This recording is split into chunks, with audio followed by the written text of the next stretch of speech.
জাতীয় নাগরিক পার্টির সুপার 10 কারা থাকছে? জ্যেষ্ঠ যুগ্ম আহ্বায়ক ও জ্যেষ্ঠ যুগ্ম সদস্য সচিব থাকছেন দুজন করে।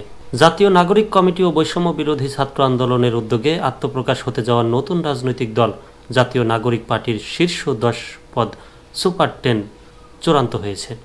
শীর্ষ 10 পদে জ্যেষ্ঠ যুগ্ম আহ্বায়ক ও জ্যেষ্ঠ যুগ্ম সদস্য সচিব হিসেবে থাকছেন দুজন করে। আজ শুক্রবার বিকেলে রাজধানীর মানিক মিয়া এভিনিউয়ের জাতীয় সংসদ ভবনের সামনের সড়কে তৈরি মঞ্চ থেকে নতুন দলের আনুষ্ঠানিক আত্মপ্রকাশের ঘোষণা দেওয়া হবে। অনুষ্ঠানটি বেলা ৩টায় শুরু হবে। অনুষ্ঠানে নতুন দলের কমিটি ঘোষণা করা হবে। ১.৫ শতাধিক সদস্যের এই কমিটিতে নানা মতাদর্শের ব্যক্তিদের দেখা যেতে পারে। আত্মপ্রকাশ করতে যাওয়া নতুন দলটির নামের ইংরেজি রূপ হবে ন্যাশনাল সিটিজেন্স পার্টি। আনুষ্ঠানিক আত্মপ্রকাশ উপলক্ষে বিকেলে মানিক মিয়া এভিনিউয়ে বড় জমায়েত করা হবে।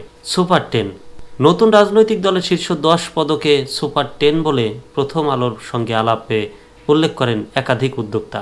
নতুন দলের আহ্বায়ক মোহাম্মদ নাহিদ ইসলাম, সদস্য সচিব আক্তার হোসেন। আহ্বায়কের দ্বিতীয় দায়িত্ব নিতে গত মঙ্গলবার অন্তর্বর্তী সরকারের উপদেষ্টা পরিষদ থেকে পদত্যাগ করেন নাহিদ ইসলাম। দলের সদস্য সচিব আক্তার হোসেন জাতীয় নাগরিক কমিটির সদস্য সচিব হিসেবে দায়িত্ব পালন করে আসছেন। নতুন দলের জ্যেষ্ঠ যুগ্ম আহ্বায়ক পদে থাকছেন সামান্তা শারমিন ও আরিফুল ইসলাম আদিব। জ্যেষ্ঠ যুগ্ম সদস্য সচিব পদে থাকছেন তাসনিম জারা ও নাহিদা সারোয়ার নিভা। প্রধান সমন্বয়কারী পদে থাকছেন নাসির উদ্দিন পাটোয়ারি। যুগ্ম সমন্বয়ক হচ্ছেন আব্দুল হান্নান মাসুদ। হাসনাত আবদুল্লাহকে মুখ্য সংগঠক ও সার্জিস আলমকে মুখ্য সংগঠক পদে চূড়ান্ত করা হয়েছে। নতুন রাজনৈতিক দলের সুপার 10-এর এই নামগুলো থাকার তথ্য প্রথম আলোকে নিশ্চিত করেছেন জাতীয় নাগরিক কমিটির মুখপাত্র সামান্তা শারমিন।